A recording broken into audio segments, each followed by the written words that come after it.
Inside Florida Politics, powered by the USA Today Florida Network. Development plans for state parks are sparking outrage. The presidential campaign is heating up in Florida, with Trump and Harris releasing dueling campaign ads. And another poll shows Harris within striking distance in the Sunshine State. Hello, I'm USA Today campaign reporter Zach Anderson, and those are some of the stories I'll be discussing this week with Palm Beach Post politics editor Antonio Fins and Gannett State Capitol reporter Gray Rohrer. Well, welcome, gentlemen. We'll jump right into it with this outrage over development proposal in the state parks here in Florida. It was revealed recently that the Florida Department of Environmental Protection wants to put all kinds of things in state parks: golf courses, pickleball courts, hotels potentially. And there's really been just a huge backlash, not only among people who love the parks, but really at the highest reaches of state government. Gray, this has been pretty unusual. You're seeing Republican leaders of all stripes, from cabinet officials to state lawmakers in the legislature to even the two U.S. senators raising concerns about these plans to develop in the state parks.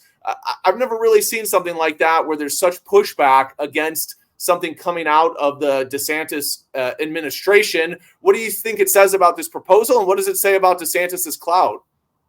Well, it pretty much shows how poorly thought out the plan was itself, and then especially the rollout of it. It sort of came from the Department of Environmental Protection itself, and then some of the details became known. And just sparked off that firestorm of opposition, really, across the political spectrum. And it just shows that, DeSantis hasn't really had a reversal like this, certainly within the Republican elected officials, since he's been in office. He's really had pretty much everyone in lockstep just about everything he's done so far. And so, it wasn't that much of a surprise to see him basically disown his own agency's plan this week, like he did the other day. Yeah, he really had no choice. I mean, when you have the Senate president and others, Republican leaders, I mean, they're basically saying, we're not going to let you go forward with this. It seems very difficult for him to go against everybody in his party. You talked about how everybody was really in lockstep with him. We really saw that in the run-up to his presidential campaign, where it was just like the legislature was giving him his entire agenda served up on a platter. There was no dissension. But since he dropped out of the presidential race, and since Trump went at him hard and Republicans were really forced to pick sides, it does seem like you're starting to see people buck him a little bit more, and this is really just the most the biggest example we've seen to date.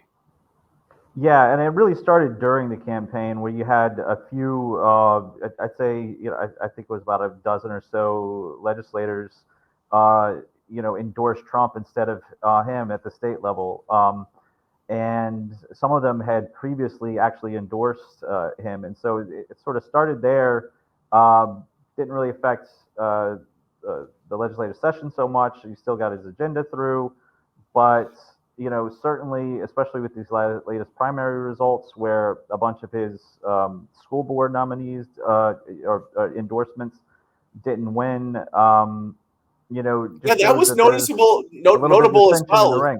Yeah, he endorsed a bunch of these conservative school board candidates, which he also did in 2022 and scored a bunch of victories, but this time around he wasn't as successful.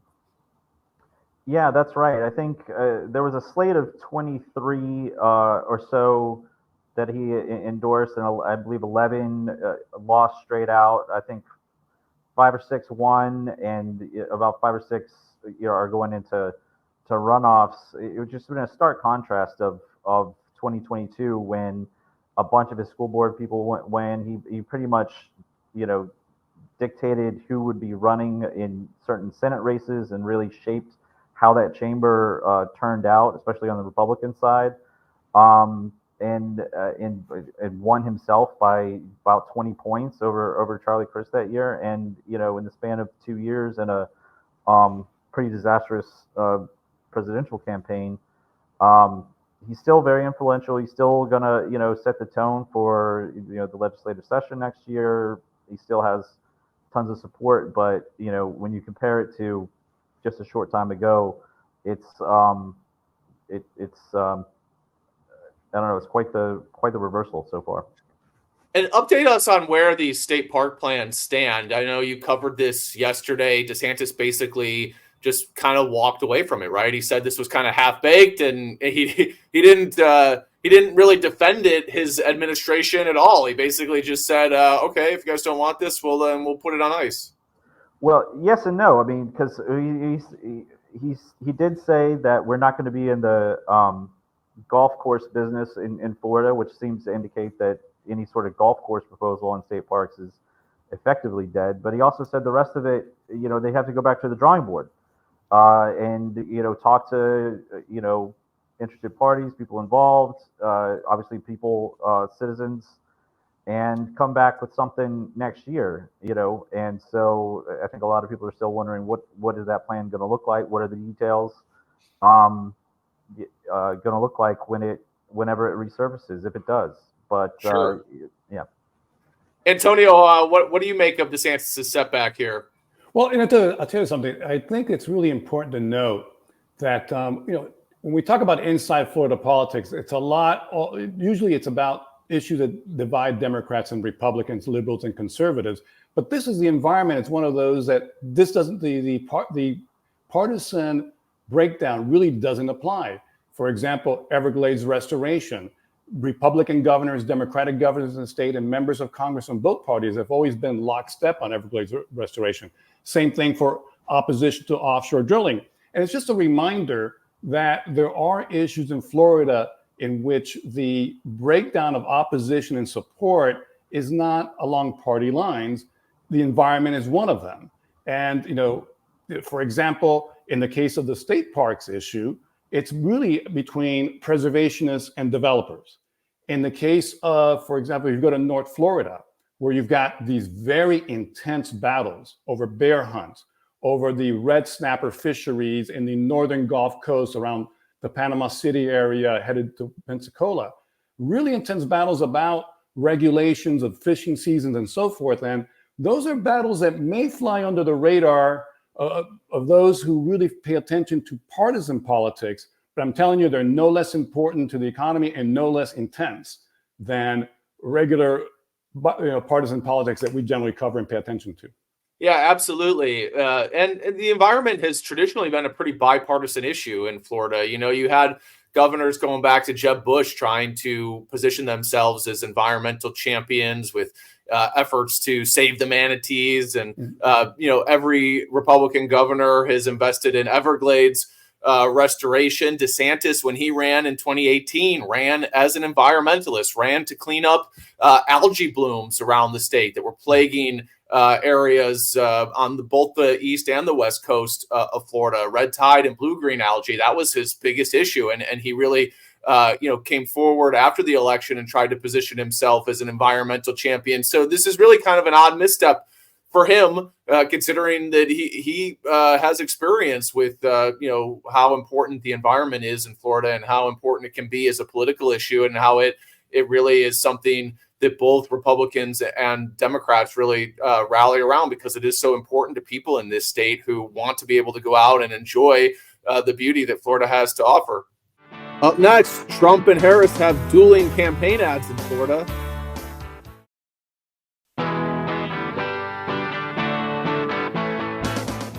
We'll move on to what's happening in the presidential campaign in Florida. The war over the state and who's going to be able to carry the state of the presidential campaign is really a war right now over Palm Beach County, down where you are, Antonio. As Donald Trump and Kamala Harris have both released campaign ads, but only in the West Palm Beach media market where Trump lives. Mm-hmm. Antonio, these aren't big ad buys, and there may be some ulterior motives here, but it's still pretty interesting. It is, and just by comparison, this past weekend, I was in the Philadelphia, Allentown area in eastern Pennsylvania, and the airwaves across that state are being blanketed with political ads. We're not seeing any of that. In fact, watching some TV and watching some of these ads, I miss the days when Florida was a battleground and we had all these ads, and we were kind of the focus of the global attention of the media markets. But no, yeah, in this case, that's because you're a political junkie. I don't think most people miss all those ads. I don't know. Some of them, they can be pretty interesting and lively. But look, in this case, this is really intriguing because yes, they've only focused in on this one media market that happens to be, as you mentioned, the home media market of the former president, who happens to be also the Republican nominee for president. And part of it is, the Bulwark reported this week that the GOP ads, the Trump ads here in Palm Beach County in particular, are really not even aimed at generally at Palm Beach County, but more at the island of Palm Beach, which is a big donor playground for political candidates. And in fact, if you remember back in the spring, Trump went to have a dinner one evening where he raised a record, quote unquote, $53 million. So the idea that the Bulwark said, citing a campaign insider, was that the purpose of these ads is to to play to these donors and let them know, hey, this is what we're saying, this is what we're doing, look how effective we are. Now, on the other hand, you got the Harris-Walz campaign that came in, and they started airing their ads that are really trying to tie Trump to Project 2025. And those ads are running in the Palm Beach market up through the Treasure Coast. And, is it a strategic opening here to try to spend more money? I don't know.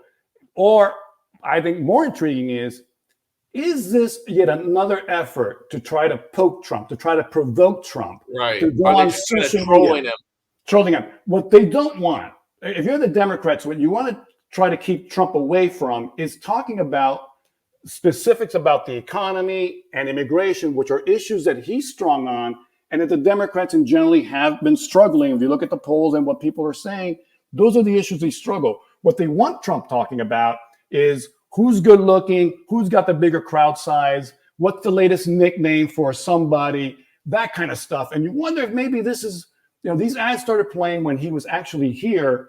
You wonder if maybe what these ads are trying to do is just keep provoking him, keep prodding him, knock him off his message, have him go on Truth Social with QAnon-related type postings, and just keep him off a message that could be very effective for him. Yeah, so you have one side advertising for an audience of one or maybe a few dozen billionaire donors, and the other trolling here, not necessarily the opening salvo of a big ad war here in Florida, Gray. I mean, this is a lot less spending than we've seen in past campaign cycles and, in other states right now.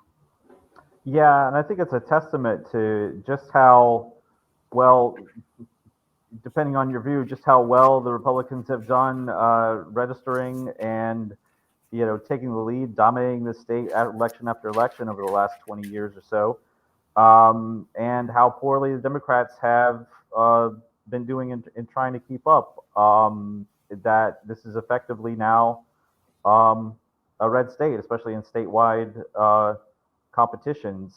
It's just I think the Democrats, Democrats, and national donors, at least in 2022, effectively gave up on the state, and that's reflected in the results in 2022 in Florida, where there was a red wave in Florida, but nowhere else in the rest of the country. And so if you're looking at those results as a national donor, I think, why would you continue to invest in Florida, which has a lot of different media markets that are very expensive, for little to no gain, especially on statewide races. So, we'll see if that continues in the future, but there seems to be a lot of work to do for Democrats going forward if they want to become relevant again and make this more of a purple state like it pretty much was for the quintessential swing state from 2000 on. one thing we know is if they don't spend money here, it's not going to be close. And that was a big reason why there was such a big red wave in Florida in 2022, is that the Democrats at the national level just didn't invest. You saw Democratic turnout collapse. DeSantis, there was obviously elements of his campaign that really appealed to people, but it was also what was happening on the Democratic side. Up next, another new poll shows Harris within striking distance in Florida.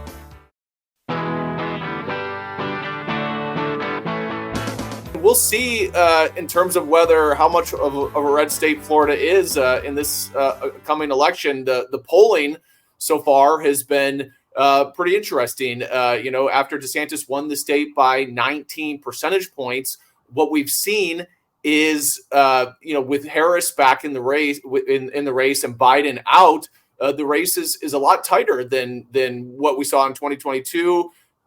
We see Harris at 5 percentage points in one recent poll, 3 percentage points in another poll, and now we have a poll out just yesterday where she's at 4 percentage points. Antonio, that's 3 polls in a row that have Harris between 5 and 3 points, which some of the pollsters say is within striking distance.